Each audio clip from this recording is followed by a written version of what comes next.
Una vez iba de camino a un fin de semana de Alfa. Era una tarde de viernes muy ajetreada y tuve que correr del trabajo para tomar el tren. Y el vagón estaba lleno de personas. Siendo Londres, obvio que todo el mundo evitaba el contacto visual. Y mientras el tren comenzaba el viaje, se podía escuchar la voz de una persona. Era una mujer que hablaba por teléfono. Todo el mundo fingía que no escuchaba, pero se veía que sí lo hacían. Estaba hablando con su novio y la conversación no iba del todo bien. De hecho, pronto quedó muy claro que ella estaba a punto de terminar con él.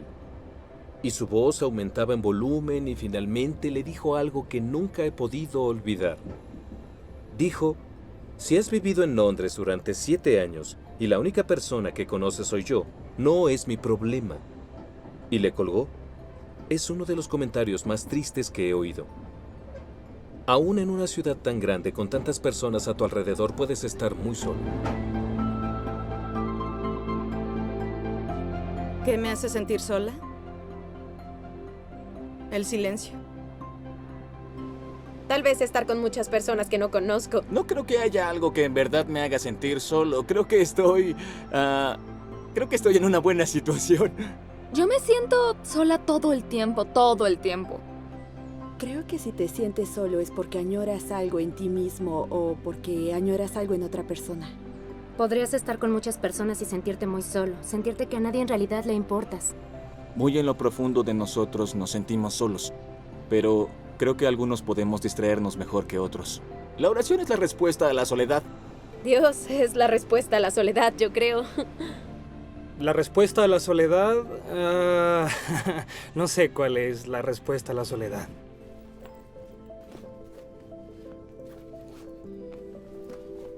Había un artículo en The Big Issue, una revista que apoya a los indigentes en el Reino Unido, que decía: la imagen de muchos sobre la soledad es una anciana frágil sola en el piso 24 de un edificio de apartamentos. La realidad es un hombre vestido a la moda, desesperado por hacer conversación con la chica junto a él en un bar. Teniendo alrededor a tantas personas, solo agrava la sensación de aislamiento.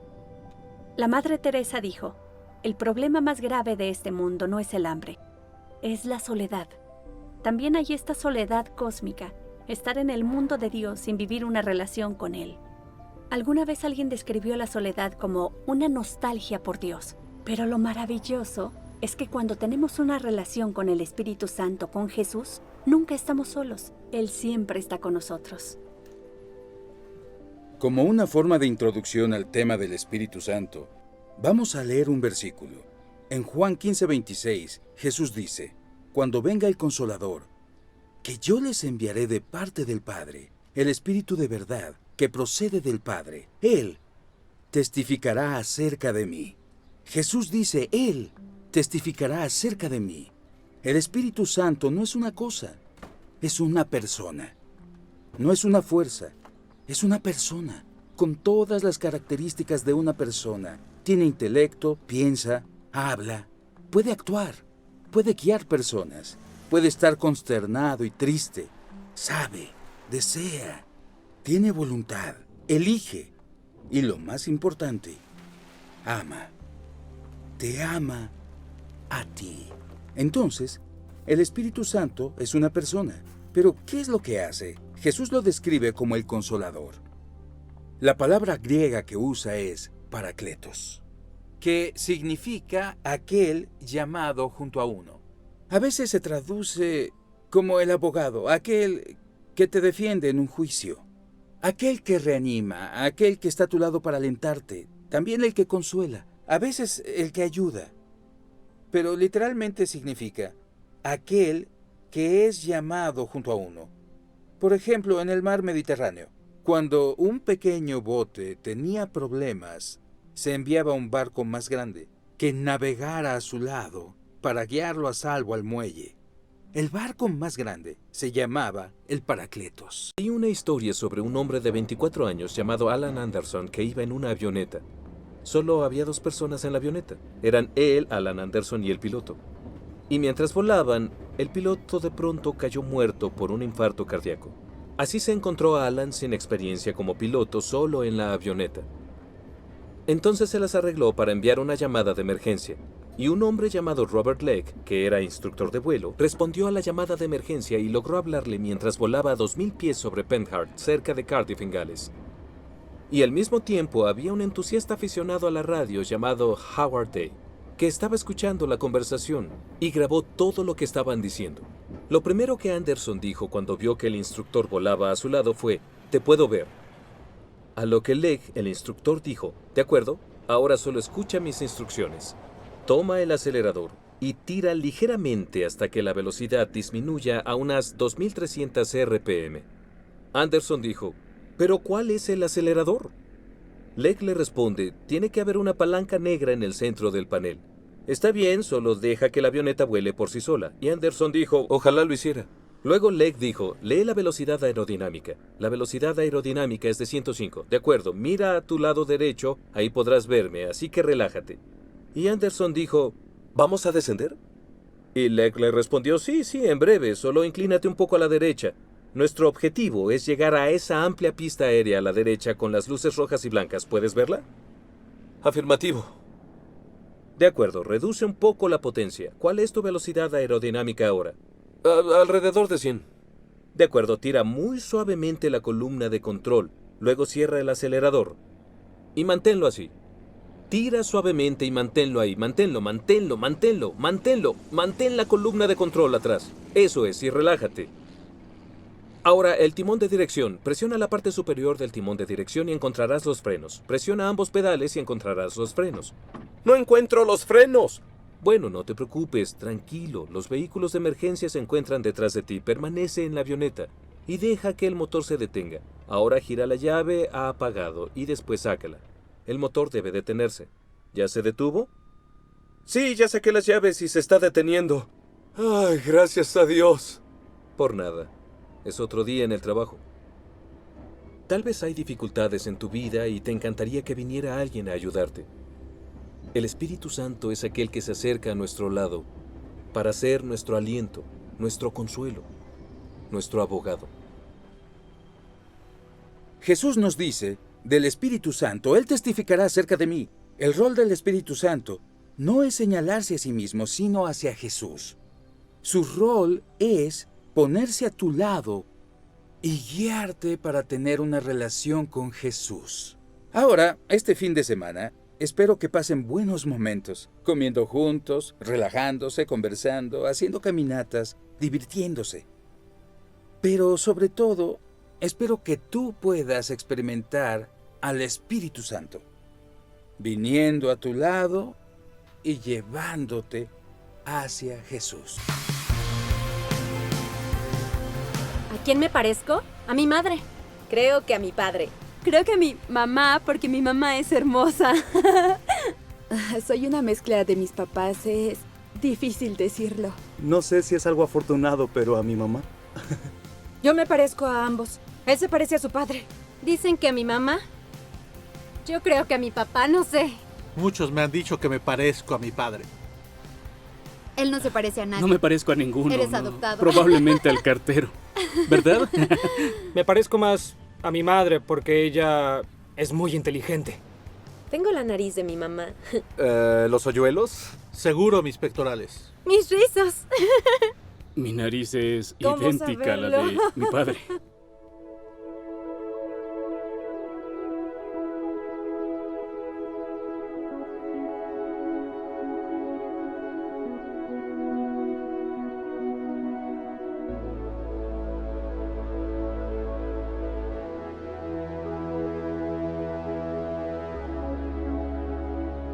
Muchos describen el camino para llegar a una fe en Jesús de diferentes formas. Una vez, Jesús habló con un líder religioso, un hombre llamado Nicodemo, y le dijo esto: «De veras te aseguro que quien no nazca de nuevo no puede ver el reino de Dios». «¿Cómo puede uno nacer de nuevo siendo ya viejo?», preguntó Nicodemo. «Yo te aseguro que quien no nazca de agua y del Espíritu no puede entrar en el reino de Dios», respondió Jesús. «Lo que nace del cuerpo es cuerpo, lo que nace del Espíritu es espíritu». No te sorprendas de que te haya dicho: «Tienen que nacer de nuevo». El viento sopla por donde quiere y lo oyes silbar aunque ignoras de dónde viene y a dónde va. Lo mismo pasa con todo el que nace del Espíritu. Decir nacer de nuevo se ha convertido en un cliché. y no siempre tiene connotaciones positivas. Pero en realidad, Jesús fue la primera persona que usó esa expresión. Y lo que Jesús está diciendo es que al igual que cuando un hombre y una mujer se unen en un acto de amor que produce un nacimiento físico, es igual cuando el Espíritu de Dios y el espíritu de un hombre o una mujer se unen, sucede un nuevo nacimiento espiritual y comienza una nueva vida espiritual. Tuve varias adicciones en mi vida, muchas clases de adicciones. Fumar, ingerir alcohol, fumaba muchas cosas fuertes con tabaco y otras cosas, marihuana. Aunque hacía todas esas cosas, descubrí que algo faltaba en mi vida. Un día vino mi tío a traerme un libro porque sabía que amo los libros. Y era un libro nuevo, con una imagen hermosa en la cubierta y una apariencia llamativa. Le dije a mi tío, de acuerdo, lo voy a leer porque me parece llamativo. Empecé a leerlo y descubrí que era la Biblia. Todas las palabras eran sobre Jesucristo, acerca de su vida y sus enseñanzas. No era como otra clase de libro que había leído en el pasado, que eran novelas de detectives. Bueno, esos libros. Esto era muy diferente. No entendía muchas cosas en ese libro, pero yo disfrutaba la lectura y le pregunté a mi tío, oye, dime, ¿de dónde fue que sacaste el libro? Y él me contó que una pareja le había llevado este libro. Una tarde, un domingo por la tarde, me arrodillé por primera vez ante Cristo y oré. Señor, soy un pecador. Soy un pecador, por favor, Señor. Perdóname. Estuve llorando y el Espíritu de Dios me conmovió tan profundamente que yo estaba llorando de alegría. Yo no sabía que se podía llorar de alegría. No sé a qué hora me dormí esa noche. Pero el asunto es que a la mañana siguiente yo me levanté de mi cama y era un día completamente nuevo para mí. Y mis antiguos hábitos desaparecieron en una noche. Dios puede hacer este milagro porque Él lo hizo en mi vida. En una sola noche se fueron mis adicciones. Nací como una nueva persona. Cuando me convertí al cristianismo, pensé, es aquí, he llegado. Y una persona tuvo que explicarme que en realidad es el principio. Es como cuando un bebé nace, no es el fin. Es un momento fantástico cuando un bebé nace. Pero no decimos, eso es todo, terminamos aquí. Solo es un inicio, el principio de una nueva vida. Cuando llegas a la fe, eres adoptado en la familia de Dios y te vuelves un hijo o una hija de Dios. En Romanos 8, San Pablo dice, porque todos los que son guiados por el Espíritu de Dios son hijos de Dios, y ustedes no recibieron un espíritu que de nuevo los esclavice al miedo, sino el Espíritu que los adopta como hijos y les permite clamar Abba, Padre. Pablo escribió desde una cultura de ley romana, donde la adopción en una familia romana se consideraba el máximo privilegio. Pablo dice que espiritualmente, a través del Espíritu Santo, tú has sido adoptado en la familia de Dios. Tú eres un hijo o una hija de Dios, y no solo un hijo o una hija, también heredero, y no hay estatus más alto. Como Pablo escribe en Romanos 8:17, y si somos hijos, somos herederos. Herederos de Dios y coherederos con Cristo. Pues si ahora sufrimos con Él, también tendremos parte con Él en su gloria. Si nos identificamos con Cristo, puede significar que enfrentamos rechazo u oposición, pero no es nada comparado con la herencia que vamos a recibir. Y no existe seguridad más grande que ser heredero de Dios y coheredero con Cristo. Pero el Espíritu Santo no solo transforma nuestra identidad, también trae consigo la relación más cercana que puede haber con nuestro Padre Celestial. Romanos 8:15 termina con las palabras, y les permite clamar, Abba, Padre. Tal vez escuches Abba y de inmediato pienses en el grupo pop sueco, pero en realidad es una palabra aramea que es casi imposible de traducir. Es como decir padre o papi o papá, pero no en sentido infantil, sino muy íntimo. Y nunca se usó en el Antiguo Testamento para describir nuestra relación con Dios. Pero Jesús lo usó para describir su conexión con el Padre. Y sorprendentemente dijo, tú también puedes llamar a Dios Abba. Puedes tener la misma clase de relación íntima. Crecí en un vecindario predominantemente latino, lleno de pandillas, con mucha violencia, una vida difícil, pero había familias jóvenes y personas que trataban de hacer lo mejor de sus vidas. Yo considero a Dios mi Padre. Creo que si tienes una vida como la que tuve, esta a veces puede ser un obstáculo. Siendo padre de uno y luego de dos, también mi experiencia con mi propio padre. Y en realidad el término tiene tanto bagaje, ¿me entiendes? Pero creo, en muchos sentidos, al menos desde mi historia, que Dios, como padre, realmente me dio algo. No sé si soy egoísta, pero es tangible. Algo para estar orgulloso y para mirar en retrospectiva y decir, pero este es quien soy yo. La paternidad significa familia y la familia es pertenencia. Punto final. Nuestro comportamiento y nuestras acciones no nacen de un lugar donde estamos tratando de ganar nuestra posición y estatus entre nuestra familia. No, tú ya perteneces ahí, no tienes que ganártelo. Es el punto de partida, ¿no? Y no de un lugar donde tienes que luchar por ganar tu estatus con el Padre. Ser hijo de Dios es el máximo privilegio, la relación más cercana y también la experiencia más profunda. Romanos 8:16 dice, el Espíritu mismo le asegura a nuestro espíritu que somos hijos de Dios. Y no olvido ese momento en donde dije, de verdad soy hija de Dios. En ese momento luchaba para encontrar mi identidad. Sentí que Dios revelaba su amor por mí como padre y fue en ese momento que, como su hija, supe quién era realmente. En realidad no fue un momento de iluminación repentina, fue más bien un ya sé quién soy. Fue un momento de pertenencia. Es como el amor que un padre siente por su hijo, solo que es todavía más grande. Es la experiencia más profunda que puedes tener, saber que tú eres amado por tu Padre Celestial. Y es lo que el Espíritu Santo da, la sensación de pertenencia, de que has llegado a casa.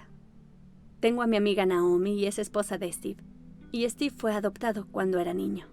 Mi mejor amigo se llama Steve. Y además de todo estoy casada con él. Steve fue adoptado cuando era bebé. Y verdaderamente adora a sus padres adoptivos. Y ellos lo adoran también. Él pudo tener un hogar, amor y aceptación durante toda su niñez. Hace algunos años, él escribió a la agencia de adopciones y les pidió que le enviaran una carta a su madre biológica. Le decía, solo quería decirte que hiciste lo correcto. Sé que no querías darme en adopción y probablemente te has preguntado por años en dónde estoy, pero quiero que sepas que he tenido una vida maravillosa. Te doy gracias por lo que hiciste por mí. La verdadera adopción es saber que eres aceptado y amado sin importar nada, que tienes un hogar y que perteneces ahí. Steve encontró eso con su familia. A veces hasta olvida que es adoptado, a pesar de que para el resto de nosotros es muy obvio. No solo el Espíritu Santo nos ayuda a sentirnos en casa. Al pasar más tiempo en la presencia de Dios, el Espíritu nos transforma y nos volvemos más como Jesús.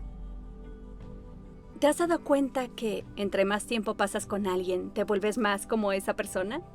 Adoptas sus gestos y sus hábitos. Pablo escribe, así todos nosotros que con el rostro descubierto reflejamos como en un espejo la gloria del Señor, somos transformados a su semejanza con más y más gloria por la acción del Señor, que es el Espíritu.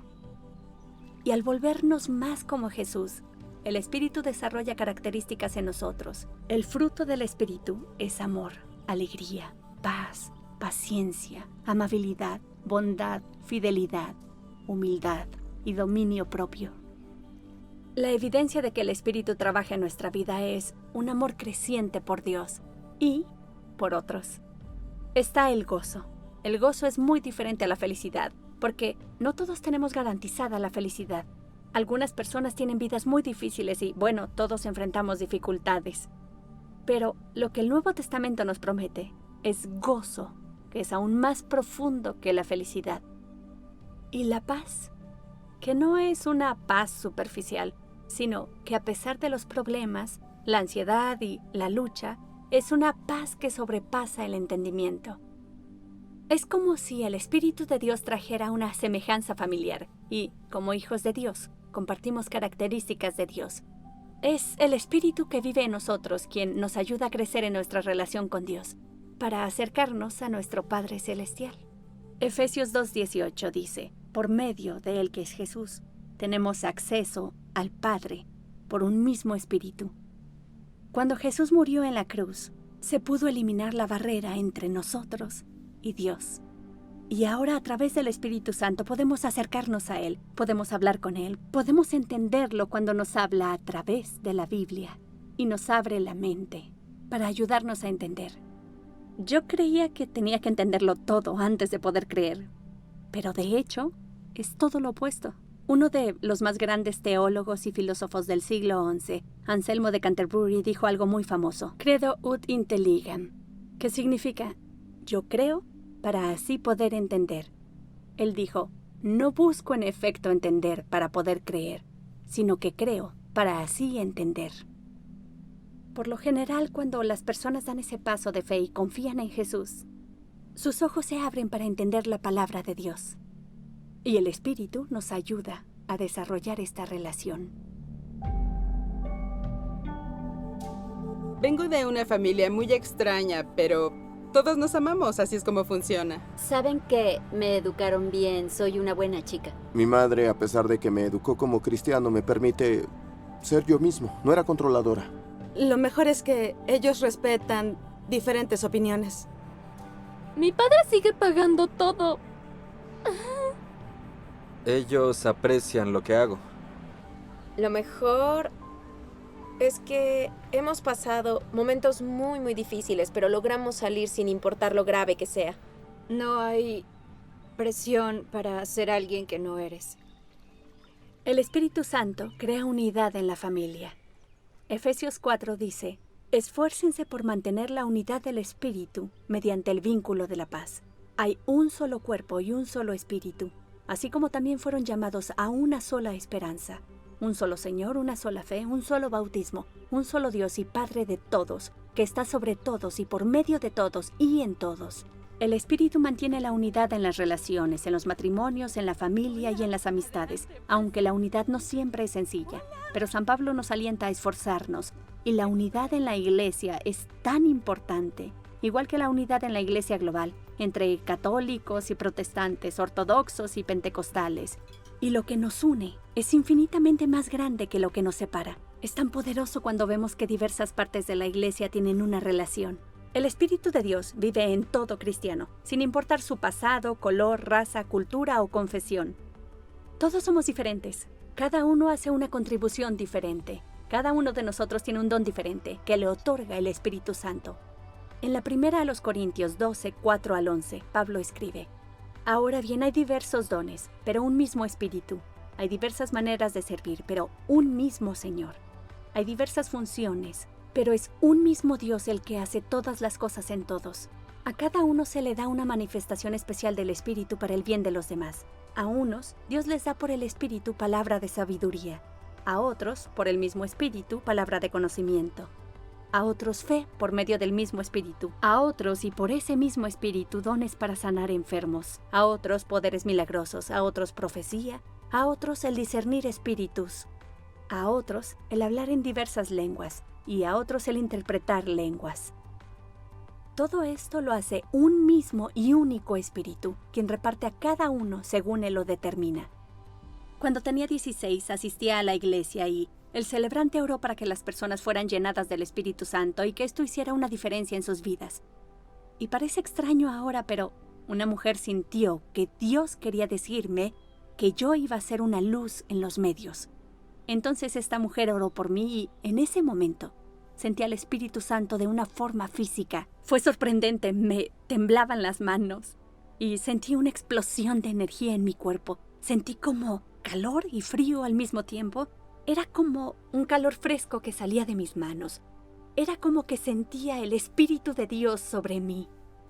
Y esto parecía confirmar lo que esta mujer me había dicho. Yo me sentía emocionada por lo que Dios iba a hacer conmigo. Ahí entendí que Él tenía un plan para mí.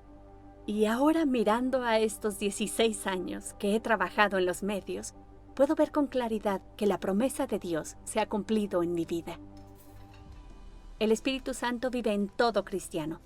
Cada uno de nosotros tiene dones, y la idea de una comunidad es que todos usemos nuestros dones. Todos deberíamos participar. Es cuando todos usamos nuestros dones que la iglesia cobra vida. El Espíritu de Dios nos da poder, y Jesús dijo, recibirán poder, y serán mis testigos. Así es como crece la iglesia, cuando le contamos a las personas lo que hemos vivido. La verdad, yo no quería ir al fin de semana Alfa. Sí, iba a arrepentirme al último minuto. Era algo como, de acuerdo, se iba a hacer un compromiso, iba a haber un cambio, y no estaba segura si estaba lista para esto. Sí, estaba emocionado por ir. El líder decía, ¿vas a ir al fin de semana? Y dije, no creo que pueda. No estaba segura si yo era una persona que podía conectarse con Dios de esa forma. Antes de ir al fin de semana Alfa, solo les dije, ni siquiera sé qué va a pasar, pero no esperen que yo me convierta en cristiana o que llegue a hablar sobre Jesús cuando vuelva. Después fue como día y noche, algo diferente, llegar al fin de semana Alfa y al salir del fin de semana. Estaba feliz, sonreía y sentía esta alegría. La primera persona a la que le dije fue a mi mamá. Tengo que pensar sobre esto. Le dije a todo mundo, creo. Y le dije, mamá, estoy saliendo del fin de semana Alfa, cómprame una Biblia. Creo que fue mi compañero del trabajo. Estábamos sentados y él me dijo, ¿qué tal tu fin de semana? Le dije, fui al fin de semana Alfa. Estaba en un centro de tratamiento cuando fui... Cuando volví al centro, le contaba a todas las personas que veía. Y enseguida toda mi familia dijo, wow, ¿qué fue lo que te ocurrió? Y la mañana después de eso fui a la oficina y... Bueno, no olvido lo que uno de mis compañeros me dijo. ¿Qué fue lo que te pasó este fin de semana? Entonces le conté sobre el curso Alfa y lo invité también, pero fue algo grandioso, sí. Muchas personas notaron la diferencia. Quiero compartirlo y quiero ser más abierto al respecto. El Espíritu de Dios estuvo ahí al principio de la Biblia, en Génesis 1, y está aquí al final, en Apocalipsis 22:17. El Espíritu y la novia de Cristo dicen, ven. Y el que escuche, diga, ven. El que tenga sed, venga. Y el que quiera, tome gratuitamente del agua de la vida. Y esa es la invitación. La invitación es para todos. El Espíritu y la novia, que es la iglesia, dicen, ven. Ven a vivir el amor de Dios para ti. Ven a vivir esta íntima relación. Ven a tener esta profunda experiencia del amor de Dios. Ven a tener acceso al Padre. El Espíritu te ayudará a orar y a entender la Biblia. Ven a ser transformado a semejanza de Jesús. Ven a tener esta unión con la iglesia global. Ven y experimenta el don del Espíritu y el poder de Dios, dándote el deseo de hablar a otros sobre Jesús. Dios quiere llenarnos a todos con su Espíritu para recibir ese don gratuito del agua viva. Y esa es la promesa para ti. Algunas personas añoran esto. Algunas no están tan seguras de quererlo. Y si no sientes esa sed, entonces puedes orar para que Dios te dé esa sed. Porque Dios nos acepta como somos. Y cuando tienes esa sed y pides, Dios te dará el regalo gratuito del agua de la vida.